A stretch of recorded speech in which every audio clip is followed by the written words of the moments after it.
Bonjour à tous, c'est Éric Clermont, président du syndicat CSN dans le sud de l'Est de l'île de Montréal. La capsule d'aujourd'hui s'adresse principalement aux travailleuses et travailleurs de la catégorie 3 sur le sujet, bien sûr, de l'équité salariale. Et c'est aussi une invitation à une importante manifestation là, qui aura lieu samedi prochain là, au centre-ville de Montréal. Donc, comme vous savez, il reste encore plusieurs types d'emplois dans la catégorie 3, secteur administratif, qui n'ont toujours pas de règlement de plainte de maintien de l'équité salariale. Lors de la dernière ronde de négociation, plusieurs plaintes avaient été réglées dans la catégorie 2. Elles sont tous réglées en ce moment dans la catégorie 2. Donc, nous sommes d'avis qu'il est grandement temps là, que le gouvernement règle une fois pour toutes cette situation là, dans la catégorie 3 qui contribue directement aux problèmes de rétention et d'attraction au niveau du réseau de la santé et des services sociaux. Il n'y a aucune raison pour que ces types d'emplois-là ne sont pas considérés à leur juste valeur dans le réseau de la santé et les services sociaux. C'est assez de ce côté-là. On est d'avis là, que le gouvernement doit passer à l'action. Mais bon, une fois qu'on a dit ça, les syndicats et les membres doivent continuer à mettre de la pression sur le gouvernement et assurer une visibilité constante sur ce dossier. C'est très important.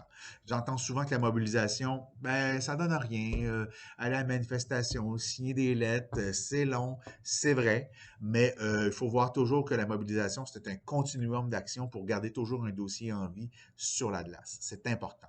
Je me permets de vous rappeler que les préposés en retraitement des dispositifs médicaux ont réussi par la mobilisation à obtenir des gains de cause l'an passé. Une mobilisation qui, à mon avis, était exemplaire. Il ne faut surtout pas négliger cet aspect-là et je vous le dis vraiment par expérience. Plusieurs d'entre vous ont reçu par courriel, ceux qui sont inscrits à notre liste d'envoi, là, de notre part, une lettre pétitionnaire adressée à Sonia Lebel là, du Conseil du Trésor et également au ministre de la Santé, le Christian Dubé. Donc, vous pouvez également retrouver cette lettre-là sur notre site web. On vous demande de la remplir, de la signer et de la retourner à l'adresse là, qui apparaît en bas de l'écran et que vous allez retrouver également sur notre Facebook. Très important, c'est une action concertée à travers tous les syndicats du Québec. Outre cette action qui est importante, bien sûr, l'intersyndicale veut fournir l'occasion à ses membres de se faire entendre en personne lors d'une manifestation régionale pour le règlement des plaintes de maintien de l'équité salariale. Ça va avoir lieu samedi prochain, le 9 septembre. C'est à 11h30 à 13h. C'est pas long. En face des bureaux du secrétariat du Conseil des Trésors à Montréal. Il faut se faire voir.